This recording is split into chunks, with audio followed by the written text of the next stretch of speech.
A pleasant good afternoon to each and everyone logged on to WinFM. We're going to break from our regular programming to join another edition of the COVID-19 briefing.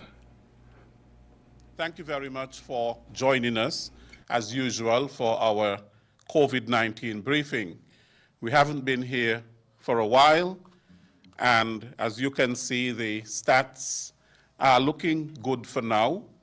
We have been managing very well the wave that brought the Omicron that brought the wave that we had. And we have done very well, and we have to congratulate, of course, all who played their part, and you are a part of that management of the COVID-19 pandemic. You too played your part, of course, the task force, the health team, and all of us, we played our part. So we are to be congratulated for the success that we have had with managing that wave.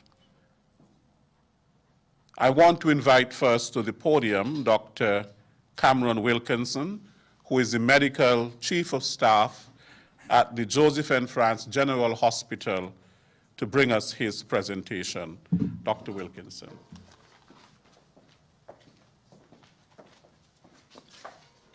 Thank you very much, Lesroy. Today is the last of the regular COVID-19 briefings, and I am extremely pleased with where we are now as a nation in this 2-year fight against the deadly virus. We as a team, we have been coming here almost every week since March 2020 to report to you on the COVID-19 pandemic. All of the briefings were just for about an hour.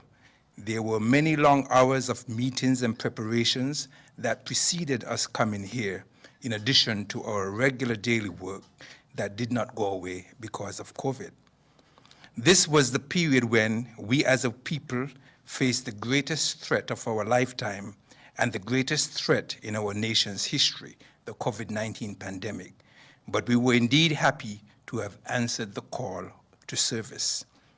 I remember earlier on in the pandemic, about 2 years ago, when we were first called to cabinet to discuss the way forward.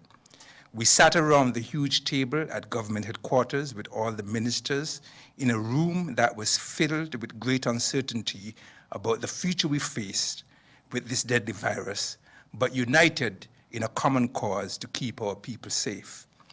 This was before vaccines and before the knowledge of the effectiveness of non-pharmaceuticals, and getting infected was literally a death sentence. It was a time when some who could leave were leaving. Countries were beginning to close their borders, and we as a tiny independent nation were left to fend for ourselves. We made a very important decision then to turn a huge tourist ship back in an effort to reduce the risk of exposure in our life-first approach. To some, it was a controversial decision, but it proved over time to be the right one. Over the next 2 years, we made many more tough decisions in our successful management of this pandemic, bringing us worldwide recognition. The decisions were not always popular, but were decisions that steered us to a path of bringing wave after wave of infection under control with minimal hospitalizations and death. I believe our success in the fight was due to the fact that we in health and at the task force level were given the latitude to make decisions based on scientific evidence and facts as they unfolded, and our decisions were devoid of any political interference.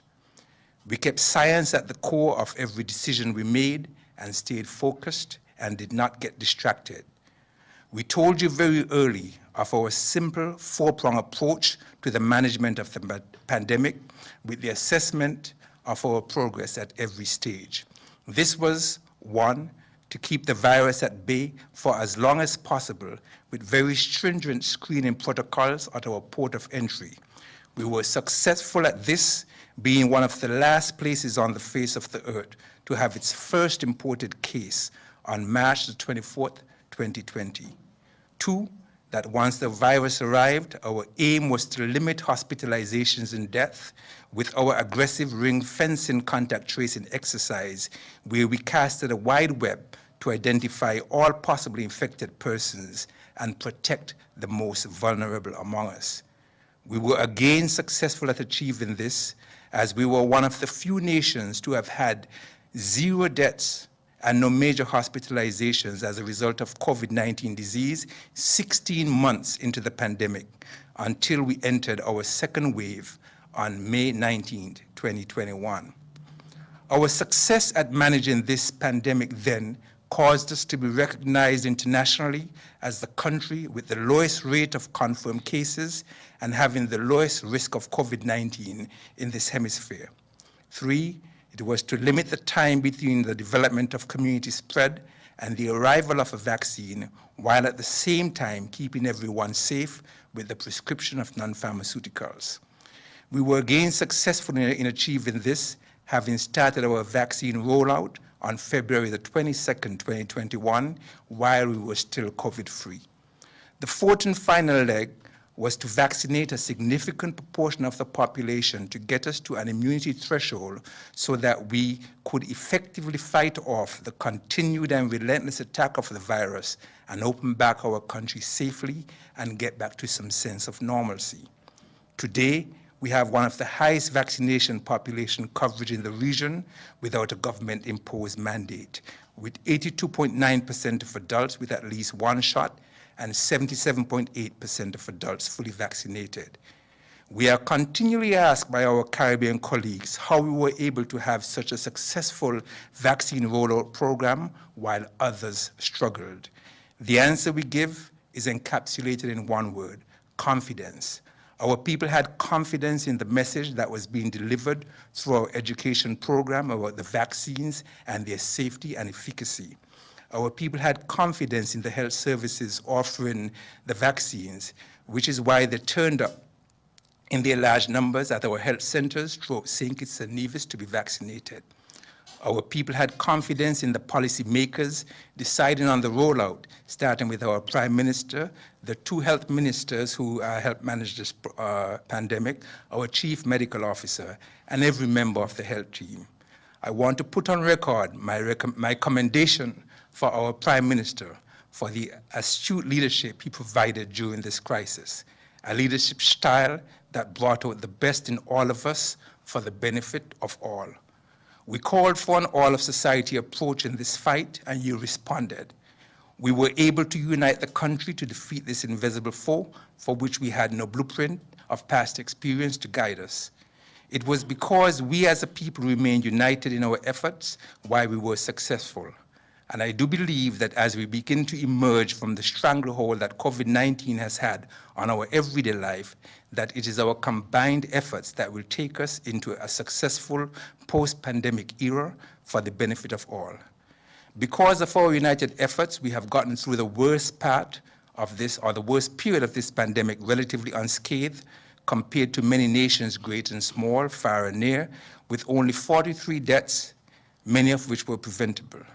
Today, we have 0 patients hospitalized in St. Kitts and Nevis, and the COVID wards have been closed for about 5 weeks.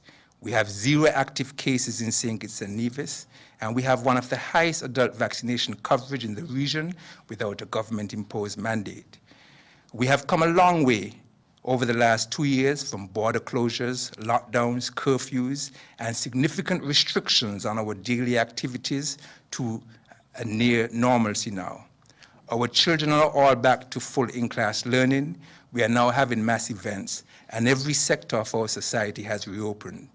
We are beginning to open our doors to the rest of the world with significant reduction in the stringent entry protocols, with a move to the rapid antigen tests for entry on the 1st of April. We now have a sufficient population immunity through vaccination and infection to absorb more risk and move forward boldly but safely. I must hasten to add that 0 laboratory-confirmed COVID cases does not mean 0 COVID.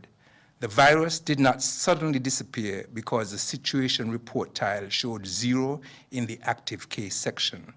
Also, with the relaxation of entry restrictions, the virus will continue to enter our ports once it remains a threat globally.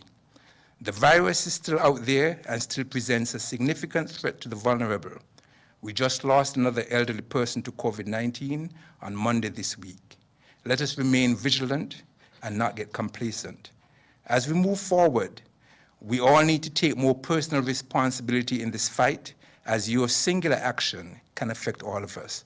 I urge you to continue the use of the non-pharmaceuticals to protect yourself, and more importantly, get vaccinated and boosted if you are eligible to do so. Data continue to show the importance of vaccination and booster doses to protect individuals both from infection and severe outcomes from COVID-19. During the recent Omicron surge, those who were boosted were 21 times less likely to die from COVID-19 compared to those who were unvaccinated, and 7 times less likely to be hospitalized. The importance of getting vaccinated continues to be crucially important in this fight. Finally, it was an honor for me to have served with the dedicated team of the HEOC led by Dr. Hazel Laws, and the team from the task force and the NEOC led by Mr. Abdias Samuels. But more importantly, it was my honor and pleasure to have served you, the people of the Federation, coming here week after week for the last 2 years to update you and answer your questions. And although you will no longer be seeing us here on a regular basis, we will continue to fight behind the scenes to keep you safe until this pandemic is fully in the rearview mirror. I thank you.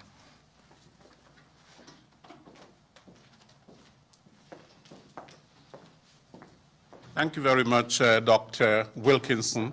I now invite our Chief Medical Officer, Dr. Hazel Laws, to give us her presentation.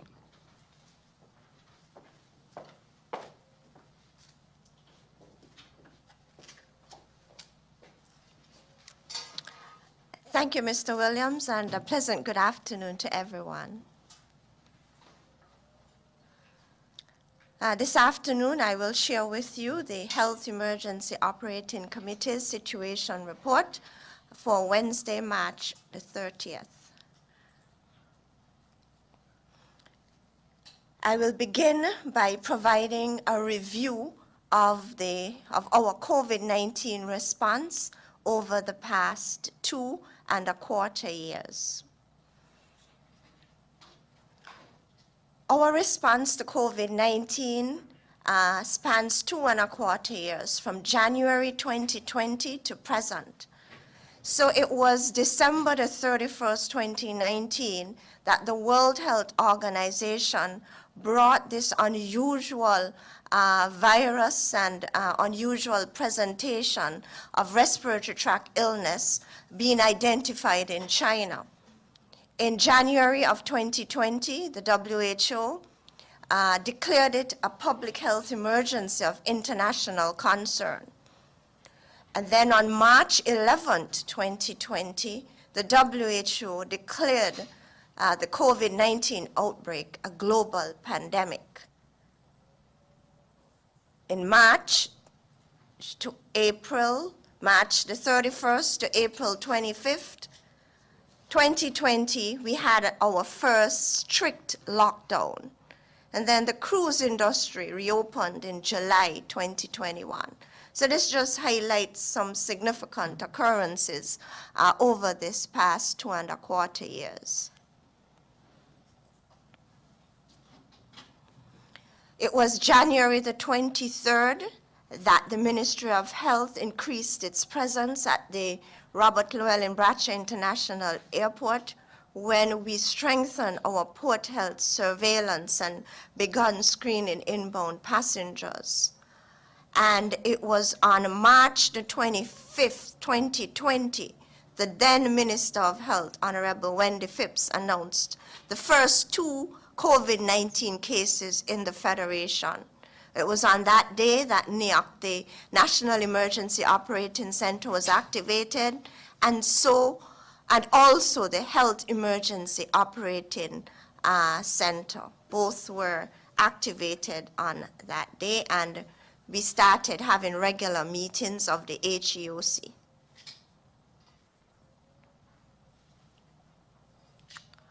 It was February the 22nd, 2021, last February, that we started administering the Oxford AstraZeneca COVID-19 vaccine, and then it was the 1st of September 2021 that we rolled out the Pfizer BioNTech COVID-19 vaccine.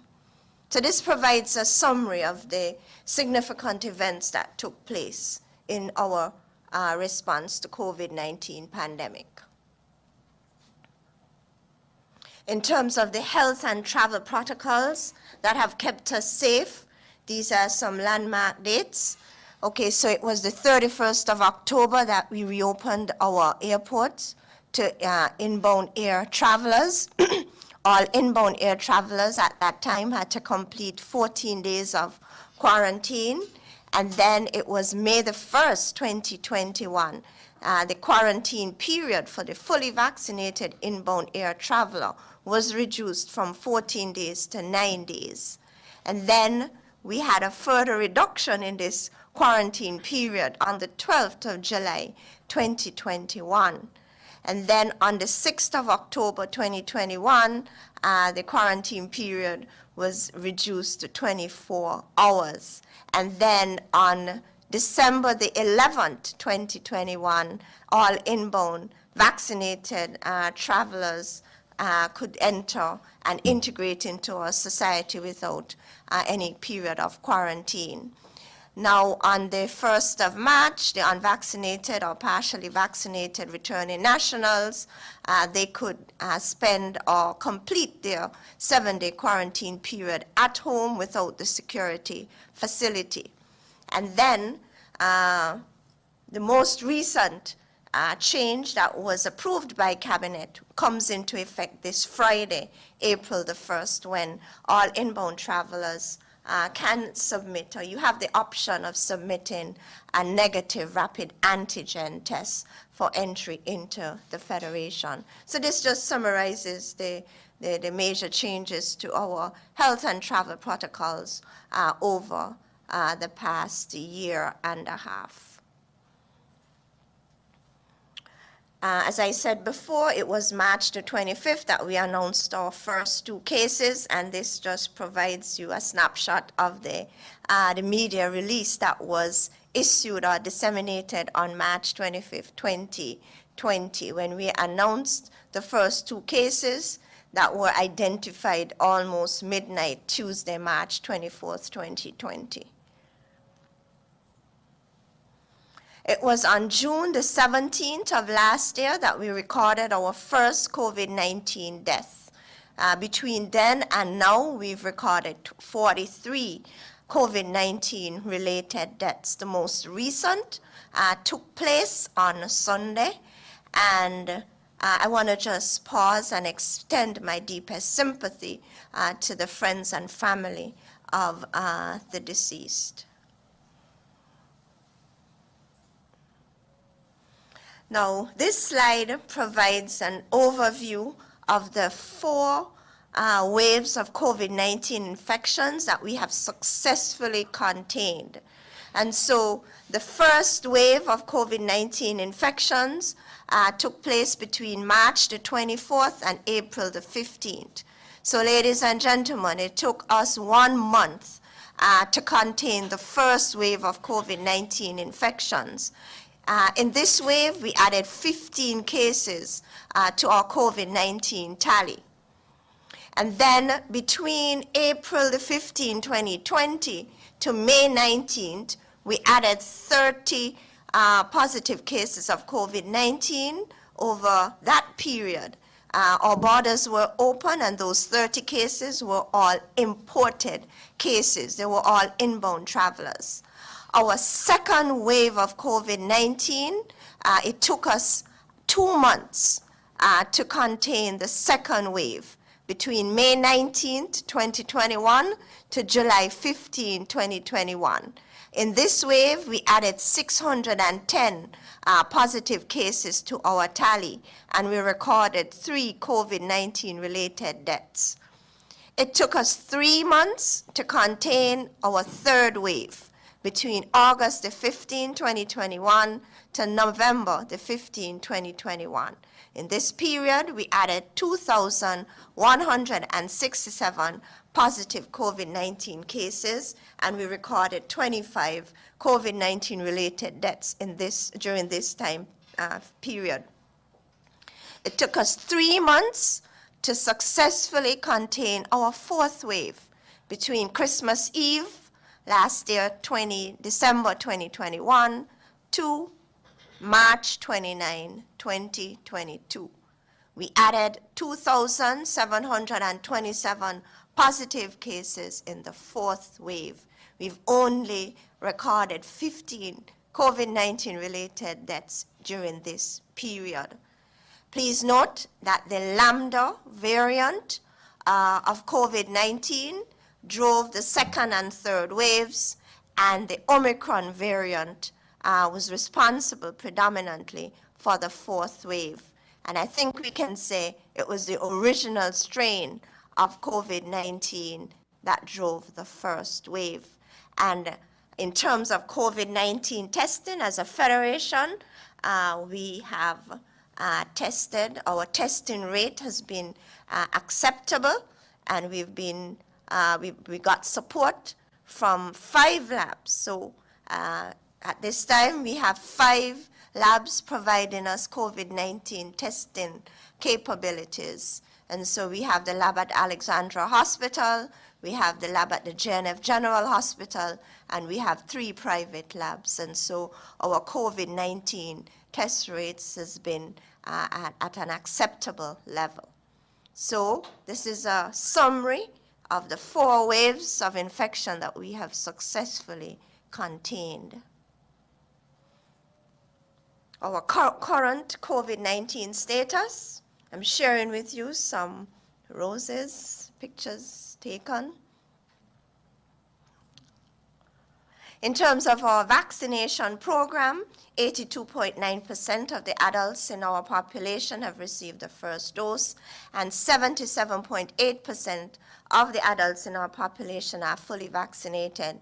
9.7% of the adults have come forward and received their booster shots. In terms of the children, 12 to 17 years, 19.1% have come forward and received the first dose of the Pfizer vaccine, and 17.5% of these teenagers are fully vaccinated.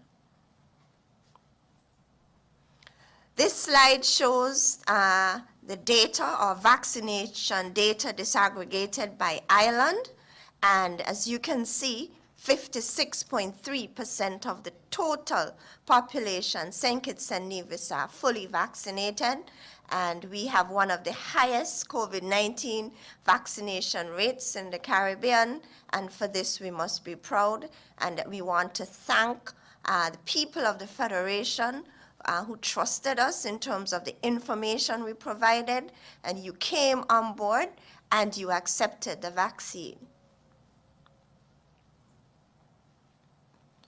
And so this is a summary slide that shows that 5,549 laboratory confirmed cases of COVID-19 have been reported for the Federation. Ladies and gentlemen, we have 0 active cases at present. 5,506 cases have successfully recovered, and to date we've recorded 43 COVID-19 related deaths, and you can see the data disaggregated by island, St. Kitts and Nevis. This shows the relevant data with respect to the COVID-19 related deaths. You can see about 2/3 of the cases were male, so there are preponderance of males who have died from COVID. Majority of the cases were unvaccinated, almost 84%, and most were older adults, over 60, and with chronic underlying conditions. And so this just highlights provides you the information regarding the changes to our health and travel protocols that become effective this week, Friday, the 1st of April. All inbound air travelers are permitted now to submit a negative COVID-19 RT-PCR test or a rapid antigen test. The RT-PCR test must be done within 72 hours of arrival, and the rapid antigen test must be done within a day prior to arrival in the Federation. The samples, nasopharyngeal, oropharyngeal. Please note that we are not recommending self-administered tests or home test kits. Prior to coming here, I got a call with respect to the rapid antigen test, and in response, what I would say is, if you're coming to send kits from the United Kingdom, you can do the rapid antigen test within 1 day of travel and submit same before coming into the Federation. You could upload same on your KNA travel form and you'll be good to go.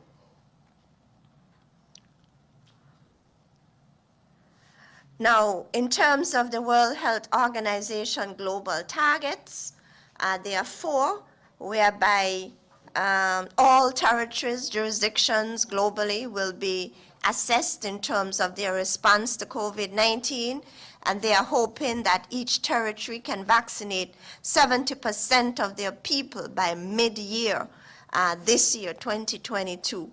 In St. Kitts and Nevis, we've already attained the 56.3% mark, and they are hoping that each territory can achieve a minimum testing rate of 100 tests per 100,000 people per day.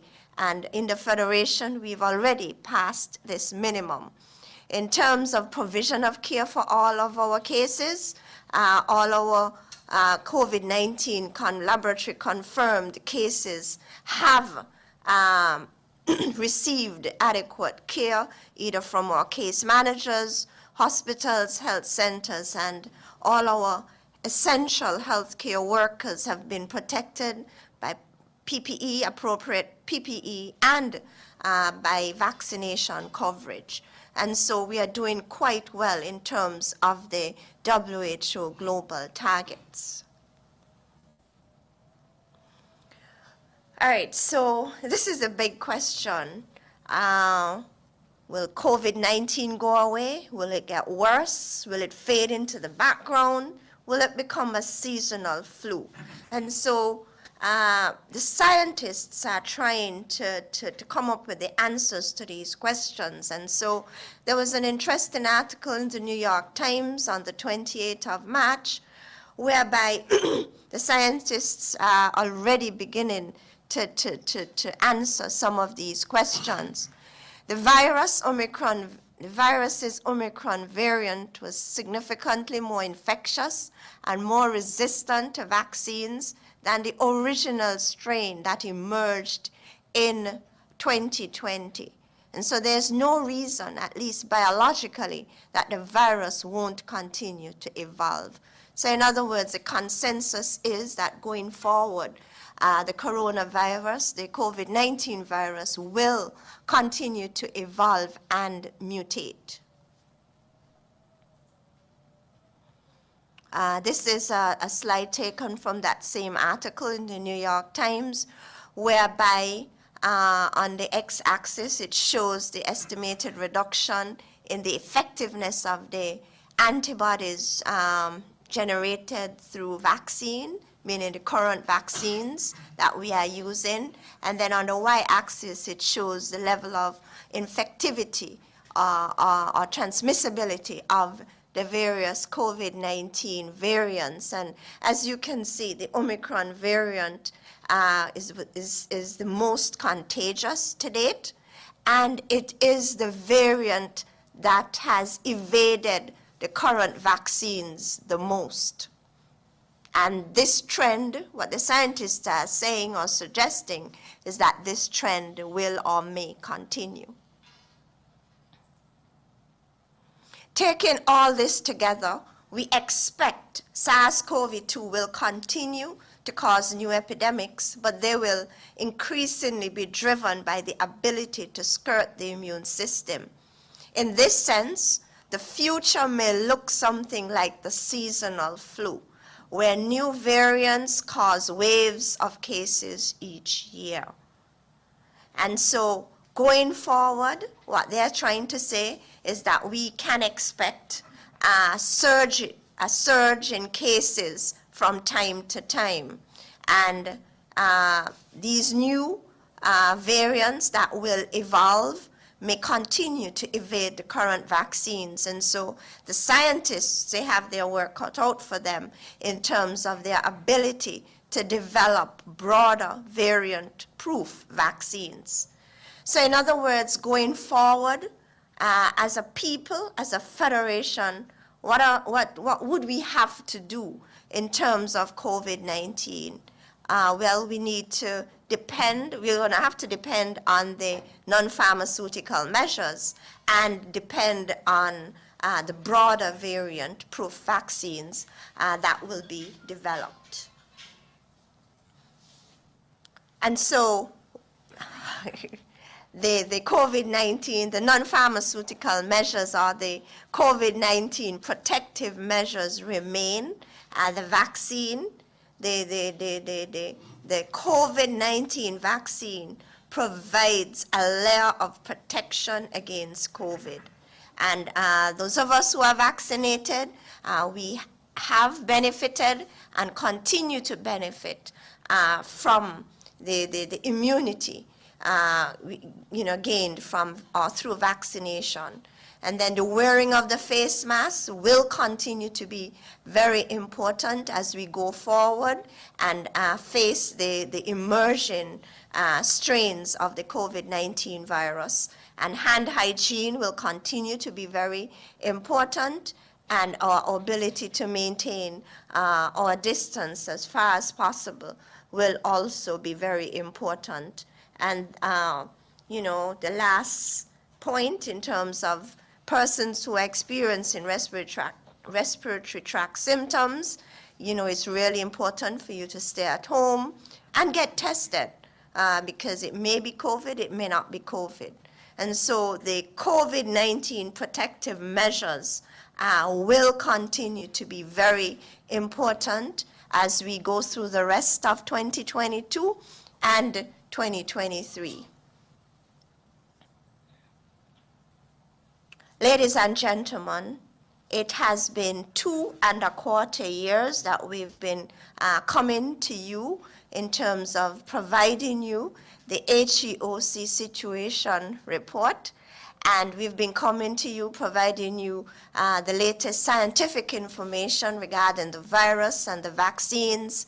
And you've listened, you've gained our trust, and you've come on board in terms of accepting the vaccine. You've come on board in terms of adhering to the COVID-19 protective measures. And it is this afternoon with deep pleasure that I say thank you for your support over this past 2.25 years. Thank you, thank you, thank you.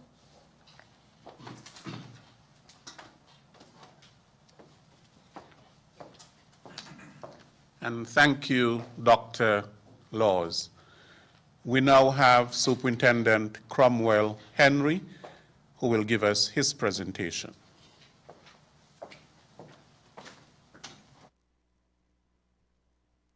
Good afternoon. Thank you, Mr. Williams, and a pleasant good afternoon to all listening to this broadcast via whatever means.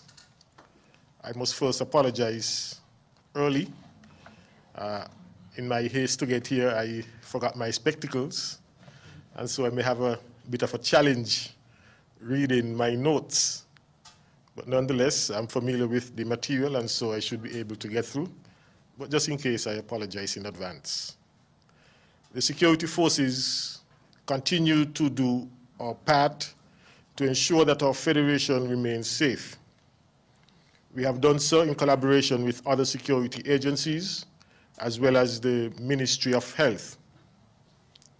we have gone through 4 COVID-19 waves of infection, which have adversely impacted our operations. Yet, we were able to deliver on our mandate to protect the community, both in terms of our crime prevention and detection mandate, as well as our mandate to assist the Ministry of Health to preserve public health. Our greatest challenge was the enforcement of the COVID-19 prevention protocols, particularly as they relate to mass gatherings. Since our last briefing, we have received a significant number of applications for social events. We have received nearly 300 applications so far for the month of March in St. Kitts alone, and most of these applications have been approved. Given our current COVID-19 status, we consider the risk to be low. Therefore, our focus is on your physical safety and security at these events. One of the mechanisms we use to manage this is the event application process. Please note that it is still a legal requirement to apply to the police for permission to host any social activity. Both the COVID-19 Prevention and Control Act and the Small Charges Act make provision for this. Applications are necessary so that the police can be aware of these activities and can advise on safety and allocate appropriate security resources to ensure public safety and security at these events. I would like to advise that there is no outer limit on the time to apply for permission. Indeed, we have already approved events slated for June this year. I say this to say that events must be approved before organizers or promoters begin to advertise their events. There is no reason to advertise your event before you are given approval. I would like to thank the general public for your continued cooperation and support for our efforts to protect you, and we urge your continued support. I will leave you by reminding you that our health authorities have not given us an all clear as yet. We are still required to be responsible and to ensure that we protect ourselves against infection. You are advised to wear a face mask when you're in public, practice good hand hygiene and sanitization behavior, avoid crowds and crowded places where possible, maintain a physical distance of 3 to 6 feet from others when in public, and if at all possible, ensure that you become vaccinated. Thank you.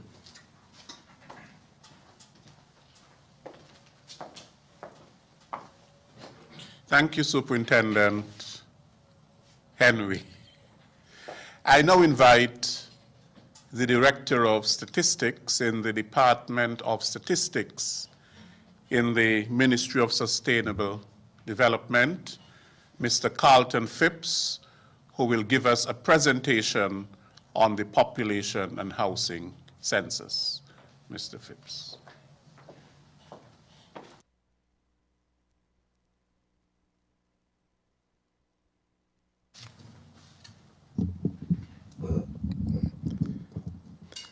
Pleasant good afternoon to all.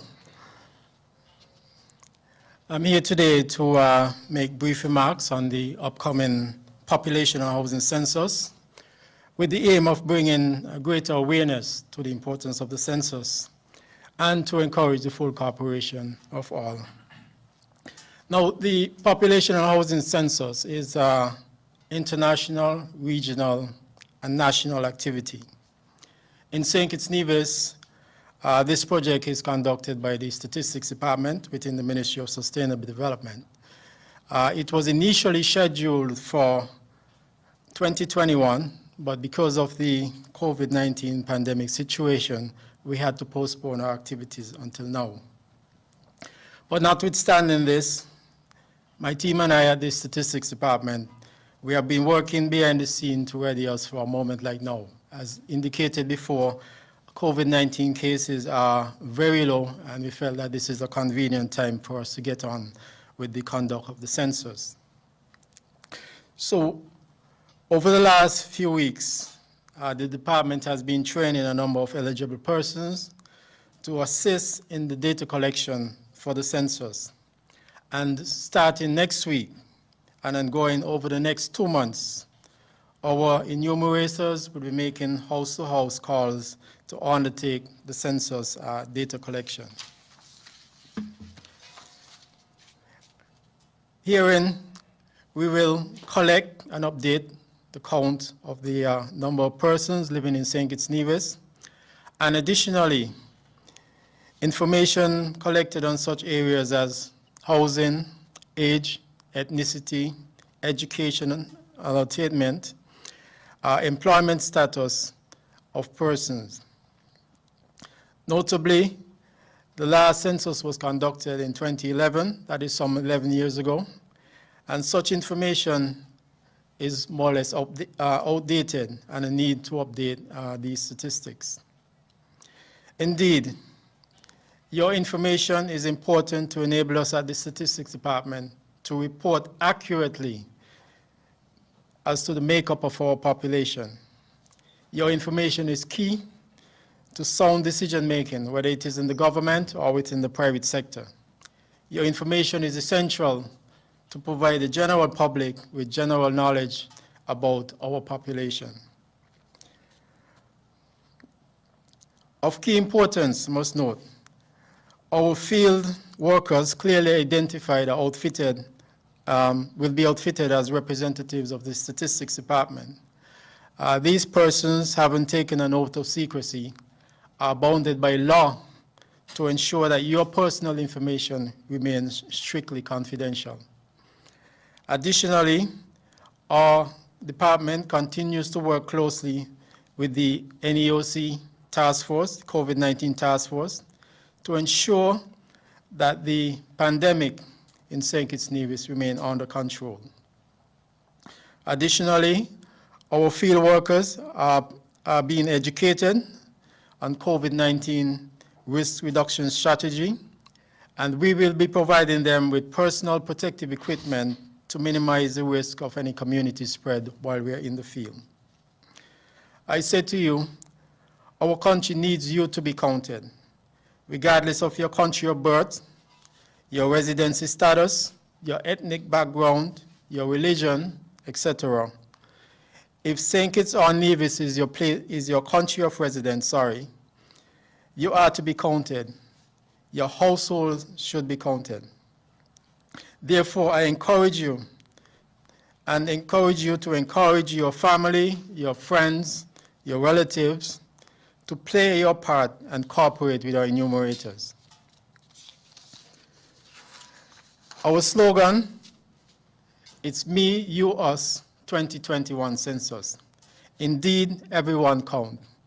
Let us make it our part, or let us play our part as part of our collective responsibility to ensure that the census is a success. The success of the census would help support the building of a more progressive, sustainable, and more resilient St. Kitts Nevis economy. The success of the census also helps in achieving an improved standard of living for the citizens and residents of both islands of St. Kitts and Nevis. Be counted, for everyone counts in the 2021 round of the Population and Housing Census. Help us to help you shape the future. I thank you.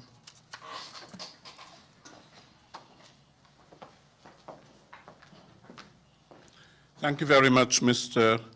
Phipps, for your presentation on the Population and Housing Census. We now invite Mr.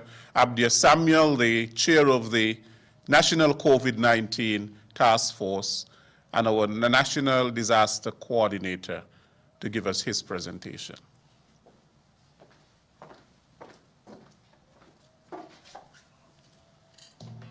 Thank you, Mr. Williams, and a pleasant good afternoon to all.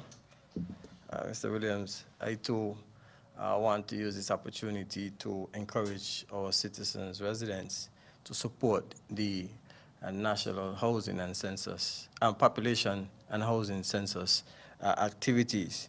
They are very important for the National Emergency Management Agency or National Disaster Management Framework. It will help us with our preparedness. It will help us with our response for specific areas. It will also identify for us areas for the vulnerable according to various demographic groups. And it will help us with our distribution process as well as our business continuity planning in the event that we are impacted by a major emergency. So again, please do your best to support the census operations and activities, cooperate. It's something that, again, will be to the benefit, will be down to the benefit of you, the citizens, and the country by extension. And also, Mr. Williams, to start on a light note, we realize we have a new podium, so I was so elated that we didn't have to use the step up for us to make presentations. So, you know, I realized that we have gotten a little taller. So we welcome this bittersweet moment whereby we are closing off. I can recall approximately 2 years and some time ago, I heard about the new CMO, Dr. Hazel Laws. I didn't know her. She would have made a presentation at our small Adventist Spanish church because we both share the same religion. And then I'm told that, yes, Dr. Wilkinson, we share the same religion. Right, so, yeah, denomination, right, denomination, sorry, denomination. When we saw the pandemic happening in China, I would have reached out to Dr. Laws and said, you know, as the National Disaster Coordinator, I would like to meet with you regarding this potential risk that is existing. And we met very early. We began discussions with CDMA very early. We began discussion with CAFA very early. I remember Mr. Brian Dyer and myself would have actually mobilized CDMA to have a regional meeting so that we could have gotten a presentation by CAFA. And in that meeting, Mr. Dyer and myself were labeled alarmist because we were told that it's not going to reach in our area, it was too far. Then we told the facilitator from CAFA then that globalization has brought countries closer rather than keeping them far apart. There was a lot of back and forth, but eventually, a few months down the line, they saw that what we were talking about when we started to get a number of Chinese residents and citizens of St. Kitts and Nevis returning from their celebrations in China. In that instance, we started to mobilize and we started to move, and we started with a small group where our focus was mainly on borders. We started with our border management. We started to look at the border surveillance, and then we started to prepare for the inevitable. If you could remember, some of you, the slogan that started with CMO Dr. Hazel Laws would have stated it's not a matter of if, but a matter of when, and that's the motto that we applied. The other motto that we applied was the all of society approach. And then we saw what happened with the all of society approach. I don't know if you all recall our cities, our residents come together in this response. We would have had Mr. Theodore Prince Brown. I don't know if you all remember Mr. Brown, work at Customs. He was the first person to reach here to the New York briefings, and he would have made his first donation to the cause of 1,000 EC dollars. From there on, we got all sorts of donations where we got cake with our pictures on it. I mean, these things really motivated us. They pushed us to go above and beyond the call of duty. So, you know, we were supported by you, and that's why Dr. Wilkinson and Dr. Laws would have used, and also Superintendent Henry would have used the opportunity to thank you, the general public. I don't want to be repetitious. I want to bring a different spin to it. So CMO would have spoken about the first wave, second wave, third wave, and this fourth wave. You all remember when we started with the infodemic. That's the first thing we had, an infodemic. Every minute we used to get a call. The first case reach it, ain't reach it, you don't reach it. We hiding it, we ain't hiding it. And all we did is remain focused and basically start to fight another pandemic, another crisis, which was the infodemic. You hear oftentimes, that's why I would have come here to talk about disinformation, misinformation in his eloquent way. Right? And we fought that, and we would have had Dr. Wilkinson. Trust me, Dr. Wilkinson, boy, I learned to admire you and love you. I never really knew you before COVID. I heard about you, but I never knew you. And, you taught me a lot within these past 2 years, The CMO as well, she can go inches if you really get her to that point. It was a good family approach that we had. So we start with the public awareness and sensitization on COVID-19 situation. And we started with the risk communication, which is these briefings. And that is what helped us to fight the infodemic. So eventually we saw all this misinformation, disinformation started to subside. And then you, the general public, helped us by focusing on the briefings. Them times you have 2,000, 3,000, 4,000 persons watching the briefings. Everybody was interested. Everybody put their hands on deck, and we were on board on the same train. And then started that first briefing. And that first briefing was simple. We took the cameras, we took everything, ZIZ came, and it was a simple table. From there on, we started and we modernized it to what we have today. You see, we have the nice background, speaking about the corona, telling you who are the teams involved, Ministry of Health, NEMO, and others. So we started that process. We decided that we needed to enhance the process to be more inclusive. Here came Ms. Jacob. Ms. Jacob came and she had signals and she came with everything and sign language. Ms. Jacob don't watch me, so.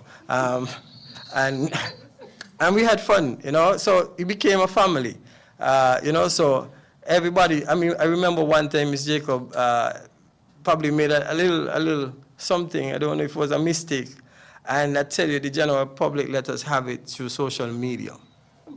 So these were fun things, it was fun. At times it was challenging, but we had fun in serving you for the past 2 years. And I think we did an excellent job in remaining focused among the adversity that we also face. To the critics, we also welcome you. You were part of the process. The only thing is that some of you would have gone a little too far in terms of that. And, that was not welcome. I don't think that is what we really wanted in a time of crisis. So I hope that all of us have learned our lessons in terms of how far we can take things.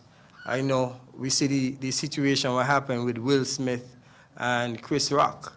And, everybody has emotions. So I'm hoping that critics going forward, you will somewhat sharpen and somewhat mold your way of engaging, because your critic also help us in the fight. You open our eyes to many things. That was important. Over time, as I said, the technology increased. John James came on board and he brought some technology to us. And then what changed and transpired, everything with the technology and the presentation, was when we started that out of society approach, when we had different stakeholders coming and making presentation. And Ms. Patricia Walters, the CEO of the cable, actually was the first presenter that we had who made a presentation using slides. And from there on, everybody wanted slides. That was the in thing. Everybody wanted the presentation and the slide. The only person who ain't using a slide, guess who? Superintendent Henry. Never used a slide yet that I can recall. Always reading. Because you see the voice that he has, he projected, when you say, he gave that monotone that, gave authority. Right, Superintendent? So in the first wave, let's look at the first wave. So we had the confirmation of the 2 cases, but everybody calling. I remember getting calls. CMO and I were making a presentation at Public Works, to the Public Works, the Ministry of Public Works, and we got about 20 calls before we could start our presentation. We hear it here yet. It's in Sandy Point. It's in Tabernacle. It's in Molineux. It was over Frigate Bay. Some people just come in on a boat. I'm telling you, it was crazy. Then on March 30th, as was stated, we had the EOC activated. Then what I love is how the general public, the general public, got involved in the state of emergency. The general public kept us on our toes with the regulations. If the regulations did not come out on the night prior to the expiration, the night of it expiring, by the next morning, the general public, we start an infodemic. Where is the regulation? Does it mean it is over? So, you know, these are the things that kept us going and make sure that we had everything in place, you know, because you lost some of your civil liberties. But actually, you were our watchdog to make sure that we stayed on our toes. Then we looked at the challenges with accessing essential goods. Remember the long lines and at the supermarkets, the challenges with the supermarkets. We go into the night, curfews. The curfew started, fellows trying to get over to the girlfriend, and Superintendent Henry had to run behind them to send them back home. You know, these are some of the things that, you know, we have gone through that now we could look at it and, you know, learn from it, but also have a little laugh, because some things are just, you know, you could have a little smile from. Then we look at the emergency relief fund that was established, and as I said before, Theodore Prince Brown was the first person to come up here and give his contribution, and he sparked off that particular response. We then expanded our team. We look at the establishing of the compliance task force. We look at things such as reopening sectors. We strengthen our border management and port health surveillance. And guess what? In 2020, what did we have? Some major activities. General elections. We prepared for the general elections. Those activities we gave guidance, and then we moved on from general elections and continued the fight. Then we introduced the online immigration and customs form. And what would happen then is that persons had some challenges, and why do I have to fill out a form? Why do I have to do this? But it was a critical tool. What we simply did is we introduced e-commerce. You realize that we said we had to go touchless. And I was in a meeting today where I had a presentation by a gentleman from New Jersey to the CDMO member states. And he spoke about e-commerce, you know, taking forms and putting them on e-platform. And everybody remember we had the online entry form, the KNA travel form.kn. So thanks to the IT department and Ophelia and the team that basically took our concept, and they actually brought it to reality. So no longer you have to follow the immigration and customs form and walk with it in your passport. We don't need that. You completed it, and you walked up to the immigration port health, and you were processed. Yes, the process was a bit slow because it was something new. So, you know, we used trial and error, but eventually we warmed up to it. We used to get complaints every day. Then everything started to subside as we, you know, gradually made it better. And today, you hardly hear anything about the entry process. So we learned lessons from these things. Then again, we had the reopening of the borders. You remember the virtual Culturama? Abonati, kudos to you and your team. We had a massive virtual Culturama. And then behind that came the National Carnival Committee, say, hey, listen, we could carry out a virtual carnival, and they said it's one of the best carnival they had in a long time. You know, I think they could say jam where you are and everything else. But then we moved on to 2021 where things got better. Do you remember something that we facilitated that brought attention to the country? We facilitated the below deck.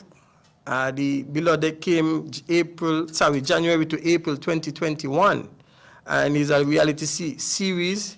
This took place at the Christoph Harbor.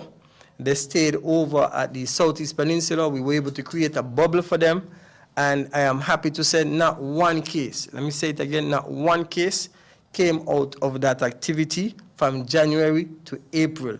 And I think if you look on Bravo, channel Bravo, you will see the series actually playing out. I was happy, I was proud to see St. Kitts being displayed. You would have seen Christopher Harbour. You've seen a lot of areas over at the peninsula. You would have seen other areas of St. Kitts and Nevis and the global market, international market.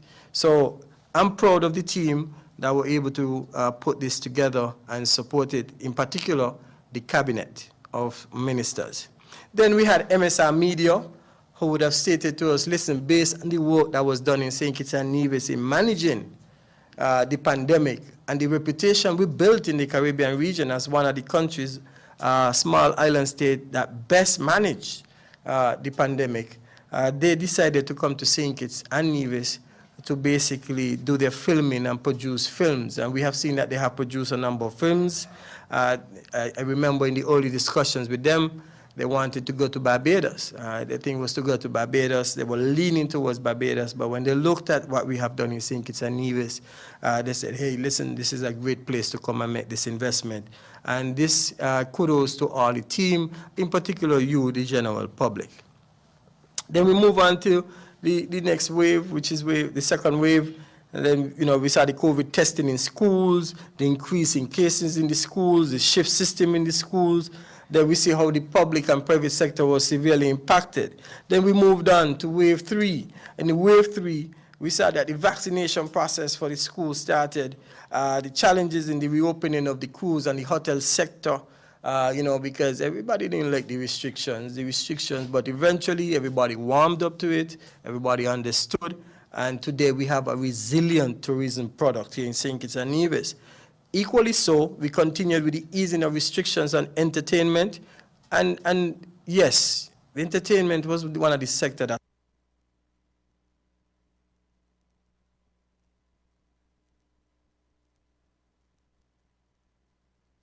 farms.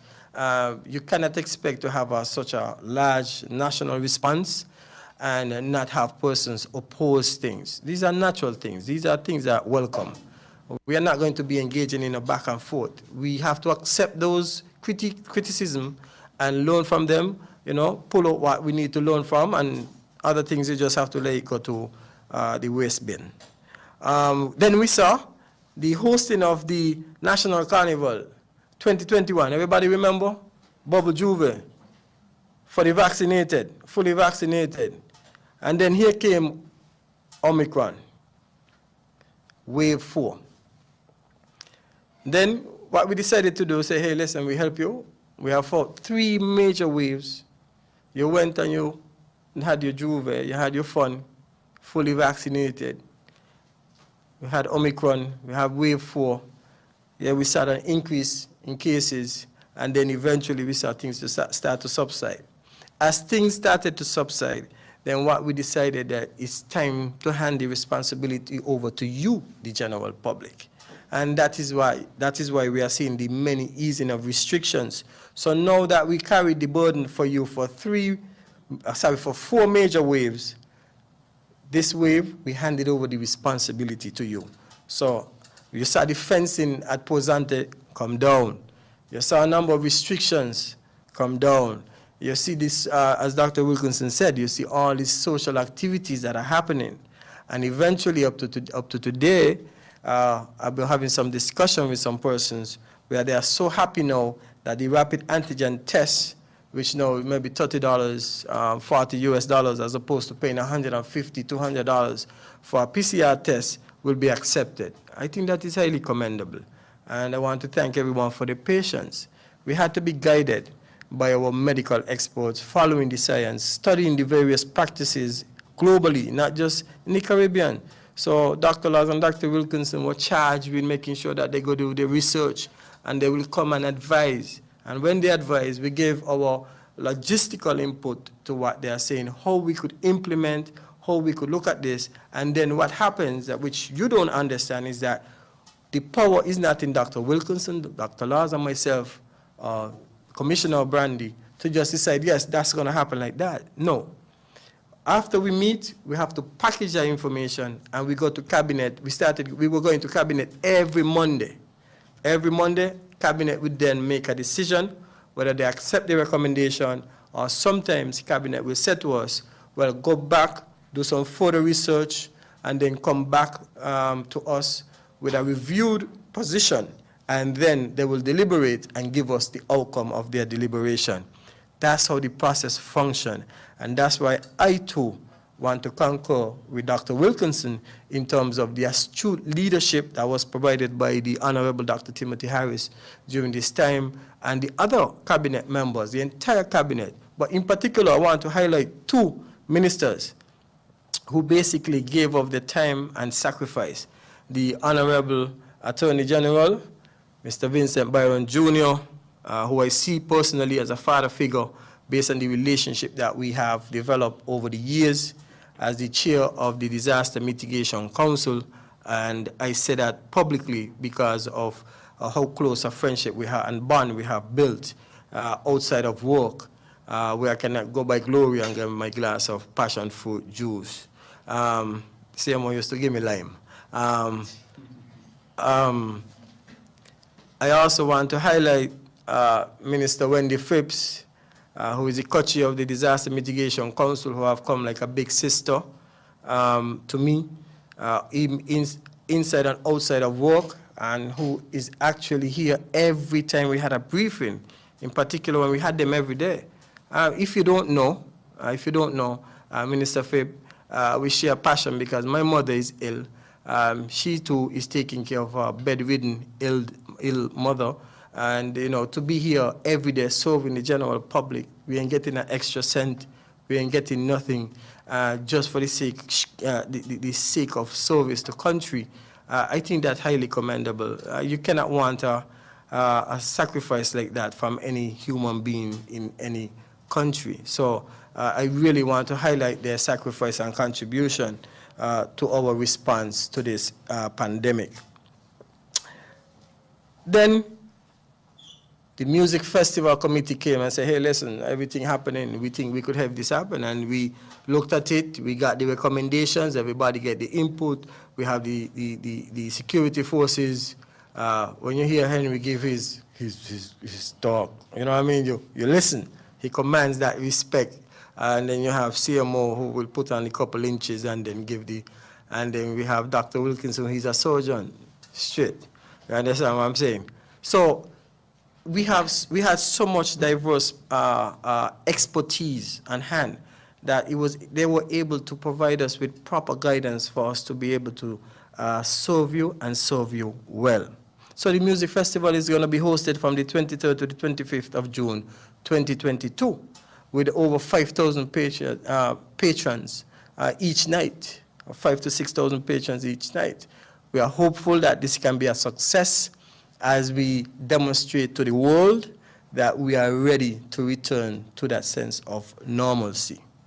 I want to take this opportunity, after basically blabbing so much, to give a multi-sectorial approach, because let me just say, we experience some great things and we experience some bad things. But all in all, one of the things I want to thank the team for is their respect and their loyalty to service to country. Yes, we had differences in our opinions. Yes, we had differences in the way we did things.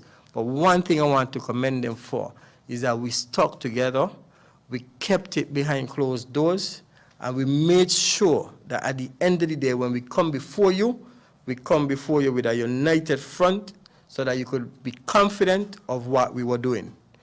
That was very important for me. That was a lesson learned for me in terms of group dynamics, team dynamics.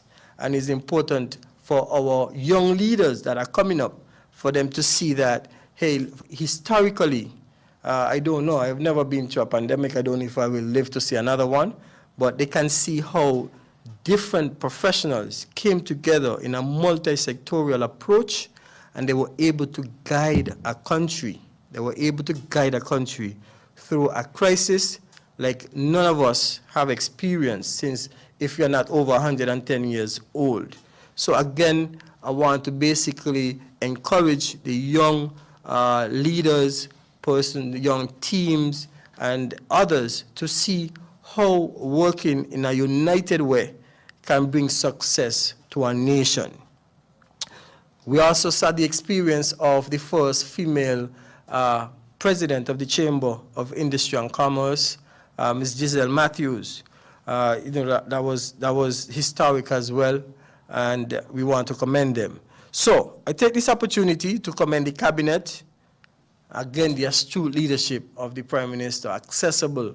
We used to have to wake him up 3 o'clock in the morning when we need to, accessible. The fact his involvement in making sure that he listens. He never once said, go this way, go that way. He listened and he listened and he listened, and he gave word of advice for us to be able to continue doing our work. Again, the other members of cabinet that listened, Premier Mark Brantley and others, who also were engaged, because we took a federal approach. This was not a St. Kitts thing or Nevis thing. We worked together. I want to thank the members of the National COVID-19 Task Force, the public sector, the permanent secretaries. Yes, I called you out, I remember that very well, but it's because we wanted to bring that level of attention to you so that you can come on board with all hands on deck approach. The Chamber of Commerce, Industry and Commerce, private sector, the tourism authority, tourism sector, the various media houses, the NGOs, hoteliers, and I want to pause at the hoteliers because they did a wonderful job in the tourism sector. They helped us a lot with our corridor of containment. Taxi operators, they were critical. Those taxi operators who went and got vaccinated, who did the petitions with their taxis and did everything. You see some nice creative things. You see some guys did some nice creative labels and so on. And, we were able to work with them well to maintain the corridor of containment. We also, the hoteliers, I want to thank Ms. Anna McNutt for the Marriott Hotel. We want to Mr. Mark Schneider at Park Hyatt. We want to thank Ruby Garcia and Henry Thomas. I hope I have the name correct. Yvette, don't kill me. We also want to thank Darren Thompson from Royal St. Kitts Hotel. We also want to thank Denise Wilson there at Ocean's Edge. We also want to thank Timothy Beach Resort. Timothy Beach Resort. First we had Mr. Boone, and then from Mr. Boone we had Sheldo. Yes, Sheldo. Sheldo, don't kill me. We also had, Seymour, help me out here, Claudia Sanchez. Yes, Claudia, don't kill me. That's where the bald head come from, yeah? Claudia at Marriott Vacation Club. So we had, for those on Nevis that I cannot remember all of you, my apologies, but we had a wonderful relationship and we had wonderful support from you. Without you, a number of initiatives, people may not know that you, for example, the vacation in place terminology came from Mr. Mark Schneider at Park Hyatt. When we were meeting with the hoteliers, he said, hey, listen, let us do a vacation in place, and the vacation in place can happen so and so on. So, no, to those critics who said that we don't listen and we don't this, actually we were being driven by the experts in the different sectors. And all we did is put our spin. The security forces gave the recommendation. The medical team gave the recommendation. We gave the recommendation. And collectively, we developed protocols for these areas. So no, we didn't just enforce them on it. It was a consultative approach. I want to also thank the security forces. We could not have done it without the police, without the defense force, and also private security. How many of you remember having to pay for private security to make sure you're outside your house and you don't come out, right? So we want to thank them. The Compliance Task Force, Ministry of Health, NEMA staff, NDMD staff, SCASPA, NASPA, National Security on a whole, Immigration Department, Customs, Excise, and also SKNIS and Mr. Leslie Williams. How could we forget Mr. Williams? My partner, Mr. Williams. So I also want to take this opportunity to basically highlight the members of the National COVID-19 Task Force before we end. We have the Honorable Vincent Byron Jr., who is the Attorney General and the Chair of the Mitigation Council. Honorable Wendy Phipps, Minister of International Trade et al., and who is the co-chair of the Mitigation Council. Abdia Samuel, who is the chair of the task force. Dr. Hazel Laws, who is the chair of the HEOC and the co-chair of the task force. Dr. Cameron Wilkinson, Medical Chief of Staff. Mr. Hilroy Brandy, Commissioner of Police. Mr. Anthony Comrie, Commander of the Defense Force. Ms. Marceline Hughes, Chief Immigration Officer. Ms. Lonlia Archibald, Senior Assistant Controller of Customs. Ms. Kebas, Permanent Secretary within the Ministry of Foreign Affairs. Ophelia Blanchard, ICT Development Coordinator, E-Government. Cromwell Henry, Superintendent of Police. Mr. Leslie Williams, Director General, SKNIS. Mr. Travis Rogers, Superintendent of Police. Mr. Kennedy De Silva, Head of Compliance Task Force. Mr. Rohan Walters, Legal Researcher, Law Commission. Ms. Raquel Brown, Raquel, we miss you. Former CEO, St. Kitts Tourism Authority. Trust me, one great character to deal with. Dr. Judy Nisbet, Medical Officer of Health and Nevis. And Mr. Brian Dyer, Director, National Disaster Management Department and Nevis. Mr. Michael Manners, Nevis Air and Seaport Authority. Ms. Jacqueline Brown, Deputy Chief Immigration Officer. Ms. Kenisha Williams, Administrative Officer. Mr. Jusan Gordon, Administrative Officer. Mr. Denzel Don James, we miss you, former CEO of SCASPA. Mr. Walter Andrew Bass, he was the Deputy Commander of the St. Kitts Nevis Defense Force, Mr. Bass, and also Mr. Ivor Keith Phillip, who is the President CEO of SCASPA. I would like to extend to you our deepest gratitude to all donors during the period of the New York briefings, and you know who you are. I want to thank everyone who have supported it. But most importantly, for these briefings, I want to thank Mr. Leslie Williams. I know some of you complain, oh, Leslie don't read me questions. Leslie dismisses, I don't like how Leslie dealt with my questions. Leslie Williams is Leslie Williams. Okay, we love him that way, and we will continue to love him that way. I want to thank Dr. Hazel Laws. I wish I had the little step so I could have seen, because many of you have asked me what it is that Dr. Laws steps up on. Mr. Williams, you could share the steps for me, please. I'm going to show you. So, Dr. Laws, we had to get this special step because somebody stated. Thank you very much. That's the special step we had for Dr. Laws. So Dr. Laws had a special step. I want to thank Miss Christmas Jacob. Miss Christmas Jacob, you remember one, if you're going to say it with your hands now. You remember when you, whatever it was, you made everybody call, talk to the lady with the sign language, right? Well, you ain't saying it. Right. Right. So we had some fun with Miss Jacob. I want to thank Lejon James, my technician here at NEMO. He started from zero. Now he's actually running the programming with AJ. I also want to thank AJ. AJ makes sure that he stayed consistent to make sure that the programming was on point.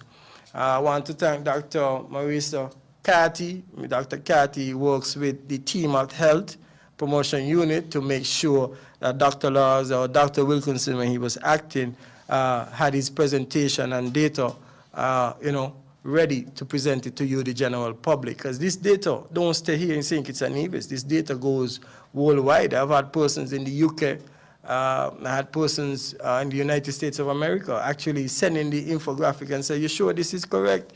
We've been following, and persons will pull a whole month of cards and say, we've been monitoring, and we have the counts. People were actually counting.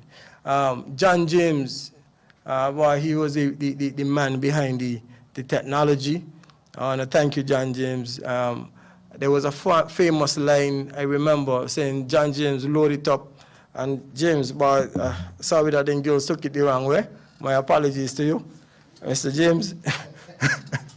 I want to thank Mr. Ophelia Blanchard, who is always here. So you see the lot of ICT and the transformation, the digital transformation that is happening. That is all Ms. Blanchard and her team. I'll come into it. I'll come into the Calypso, right? I was hoping to have it on board. AJ, pull up that Calypso to the end. We have to play to close off the show, right? Then we had Vesta Southwell, who was with us. But then she left, and then we had Michelle, who came in with a nice voice. Michelle is not my cousin. Michelle, I am a Samuel. Michelle is Rodriguez.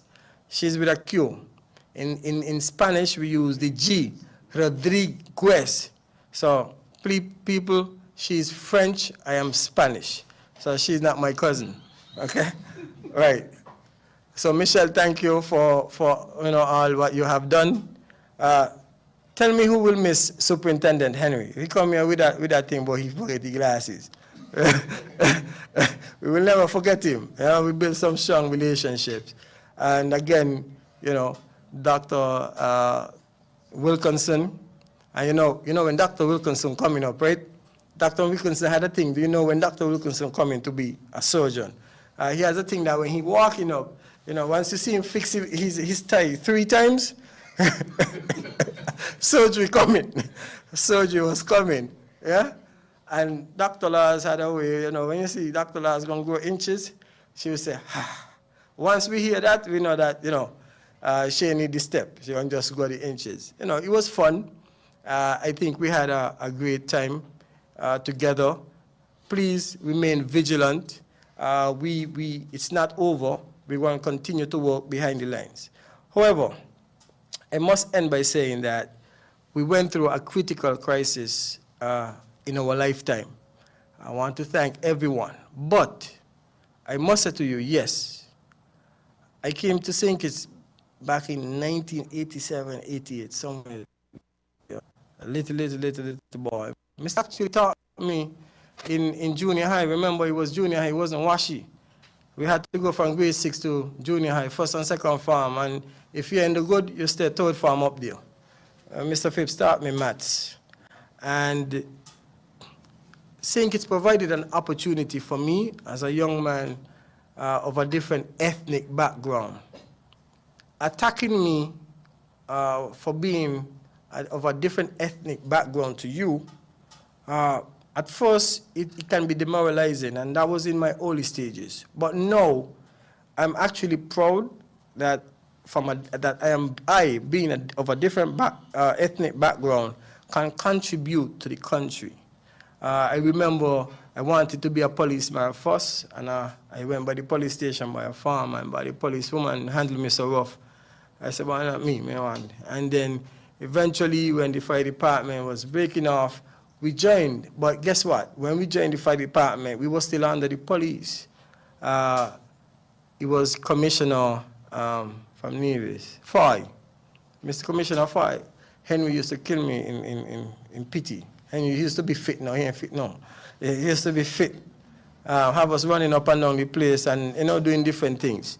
And that provided a good opportunity for all of us where, we grow.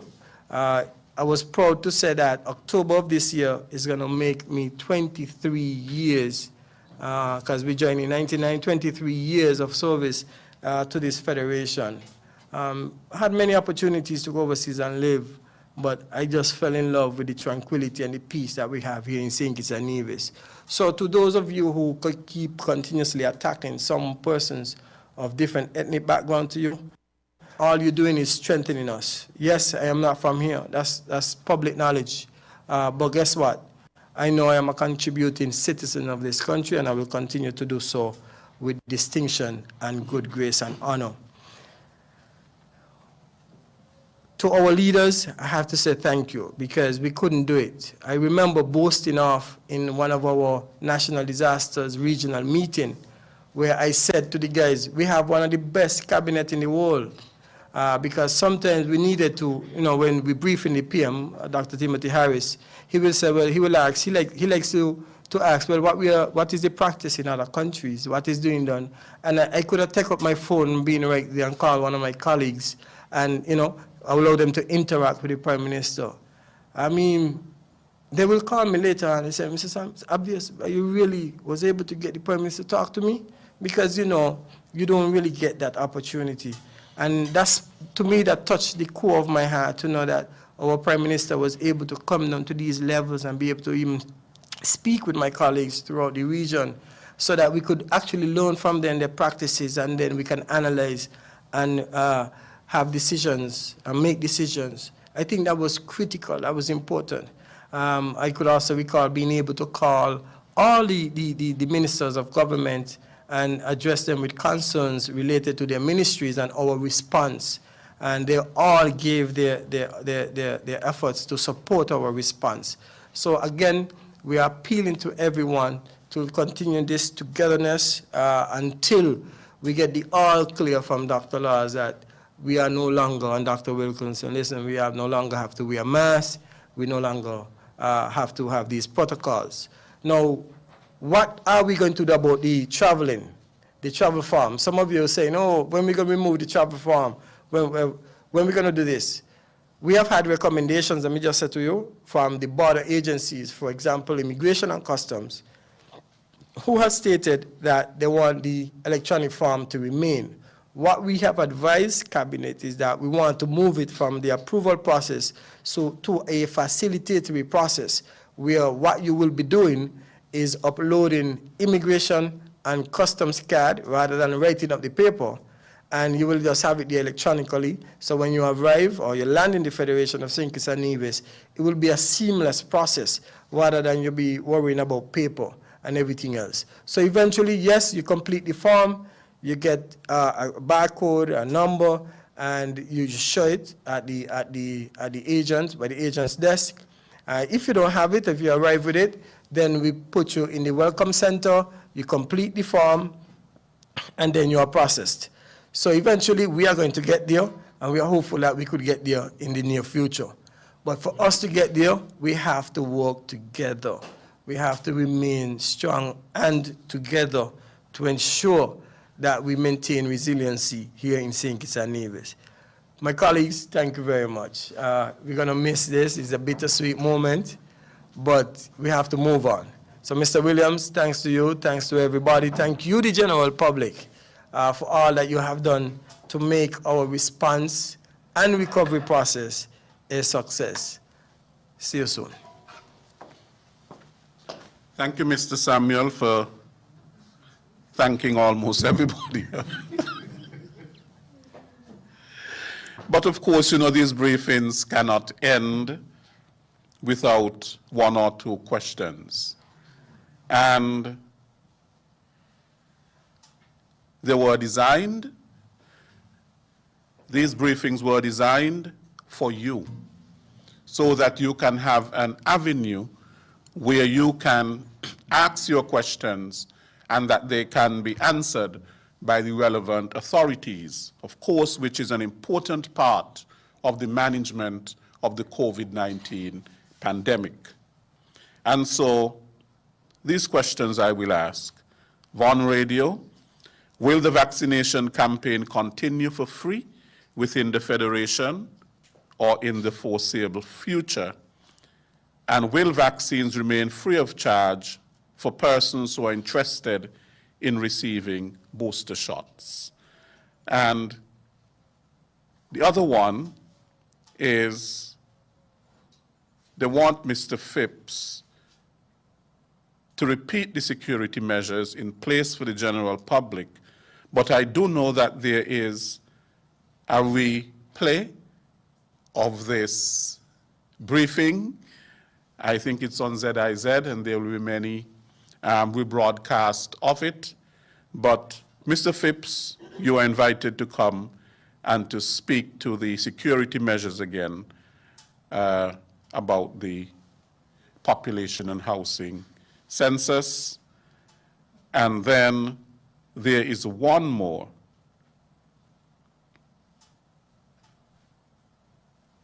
Somebody wants to know what happens going forward. Are we going to still have the mask mandate? Are unvaccinated persons, will they still be required to quarantine? And those are the ones for now.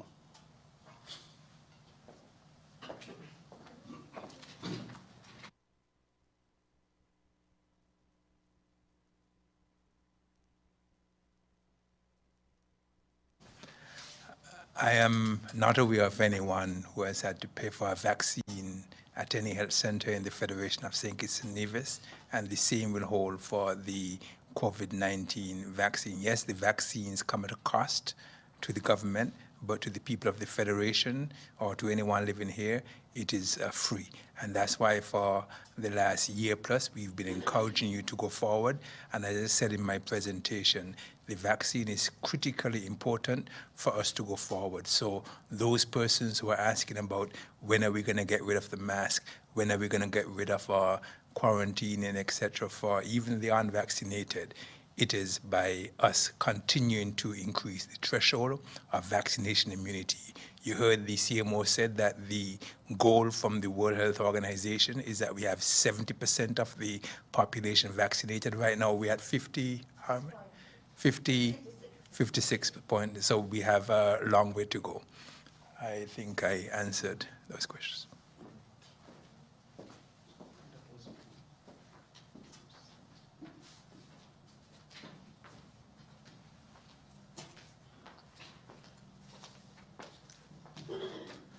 Just to recap on the security measures. So for our enumerators, they would be clothed in a vest, also have a name tag that would represent them as working for the statistics department.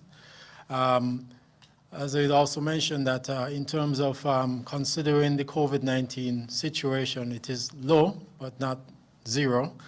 That persons would have face masks, face shields, hand sanitizers. They would also have with them a checklist in terms of going to a household.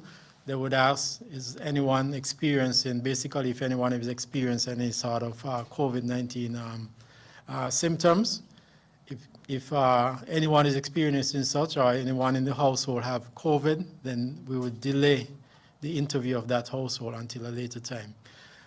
Also, we didn't mention, but we also will be collaborating with the police, very importantly, to ensure the security of our officers.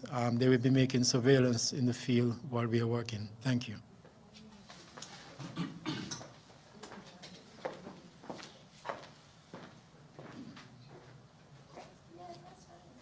Okay, so we have two more questions. One is for either Dr. Wilkinson or Dr. Laws. What happens when I travel to the Far East and get an antigen test and get the approval to come, but by the time I arrive, it is over 24 hours due to travel time?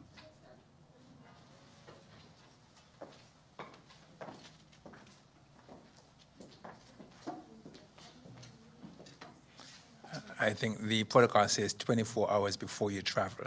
So you don't necessarily have to get here within 24 hours. We know that there are some trips it can take 36 hours to get here. And so once you take it 24 hours before you travel, it will be accepted.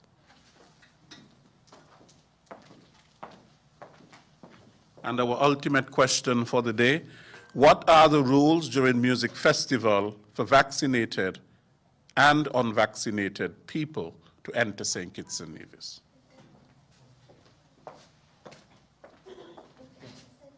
Yeah. Mr. Williams, sorry. Yes, the health and travel protocols remain the same. Unvaccinated, you come in, you have to do 7 days quarantine. You can do that quarantine at home, and then on day 7, you will be tested, and once you're negative, you will be released. The unvaccinated have the land and go. The unvaccinated, once you meet all the criteria according to the entry process, you basically land and you go, and you could go straight to the music festival. So if you want to enjoy, if you're unvaccinated and you want to enjoy, we're asking you to do. Come in at least 8 days before the event and go through the process, and you can enjoy music festival. So we are welcoming everyone. We want to welcome vaccinated and unvaccinated. Please visit the www.covid19.gov.kn website, or go to the knatravelfarm.kn platform, and you will see the first thing when you go to that, you will see the health and travel protocols. Please read those, and you will get your information right there. So please don't let that stop you from coming.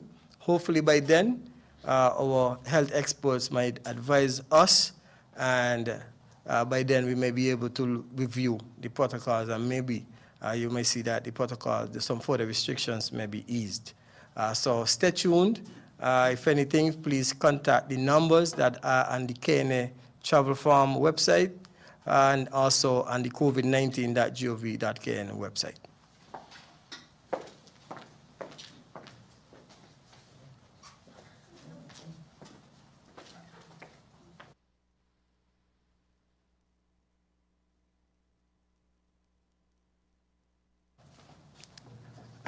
I tell her when see him put on to inches, you got to listen. Remember, I've been asked this question a lot because up to today I've had this debate about 10 different calls about it. If you are a non-national, meaning you don't hold a student visa, you don't hold residency or a work permit, and you are unvaccinated, as of now, the legislation will not allow you to enter St. Kitts and Nevis unless special consideration is granted by the cabinet. Again, cabinet will have to make a decision if you are a non-national without any of the status I just listed and unvaccinated to be allowed to enter the federation. The vaccinated, whether citizens, residents, unvaccinated can enter but have to do the 7 days quarantine. If you are vaccinated, you're free to come land and go, okay?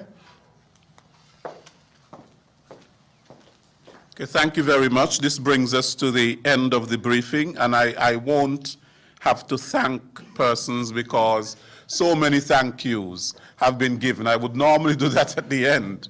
But just to say that I want to thank you, the general public, for tuning in to these briefings. You play a very important role in the management of the COVID-19 pandemic. And I think by and large, we are a well-behaved society. And there are little hiccups here and there, but it's because of your behavior, your adherence to the COVID-19 regulations that we have been able to be successful with the management of the pandemic thus far. We do not know what lies ahead, but what we do know is that we are in a better place than we were 2 years ago. Now, when I look at some societies, they were protesting. People were protesting. Some developed countries, some developing countries. Why were they protesting? Because it's not easy when your fundamental rights and freedoms are curtailed.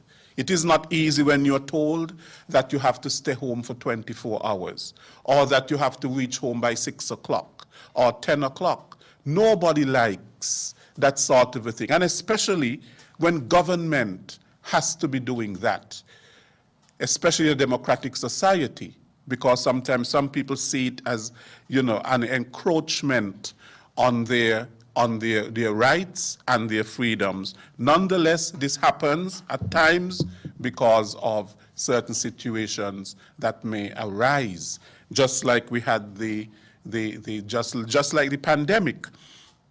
And so therefore, I think we have to give commendation to the public and to all of us. It is not an easy thing. When people exercise that sort of, and a government exercise that sort of control over you, some people think it borders on dictatorship. And we are a democratic society, but we understand the reasons for it, and that is basically to save lives. I think that has been the objective all throughout, a life first strategy. And of course, Dr. Wilkinson mentioned the vaccination rate that we have done so well. And going forward, at least we have that layer of protection, even if, the subvariant that they're speaking about that is now in the US and in the UK, and you're seeing some cases rising. And I am sure at some point it is going to reach here too. Just like how the virus Initially, it was out there, and it reached here. We're one of the last countries, I think, in the Americas to have the COVID-19 virus to reach our shores. And people were wondering how it is that we were doing so well. I mean, it was all in the international news and so on, but nonetheless, the virus came and we had to manage it, and we have done very well. We are very sad, of course, that we have had some deaths because, of course, you know, that is always a sad thing for the family and for the country and so on, to have deaths because of the virus. But nonetheless, we have learned quite a bit. I have been honored to be the host of these briefings, and it has been a pleasure to serve. It hasn't always been very easy, and some of you, of course, would have seen my facial expressions, sometimes especially when some of the questions that I get and so on. I think by now you know what my facial expression actually means. Not intentional, but it is who I am. And of course, the voice. Most of you now know my voice, and there are people who sometimes before they see me and they hear the voice, they say, oh, that's the COVID man. So even in a dark room, or in a dark place, if people hear my voice, they will know whose voice it is. Superintendent, I don't know if that is such a good thing or a bad thing. But thank you so much to all of you. And of course, we continue to remain very vigilant, not because these briefings are not going to be for a while. It doesn't mean that we let down our guard in terms of the management. We are still managing the pandemic because anything can arise. It is still a fluid situation, and as long as there are 2 cases in the world, it simply means that we are still at risk. And so therefore, we have to continue to be vigilant, vigilant, vigilant. Thank you very much. I am Les Roy Williams. Ladies and gentlemen, may I present... There you had it, folks. Another edition of the COVID-19 briefing here on Win FM. Up next, we give you the Win FM news and sports package.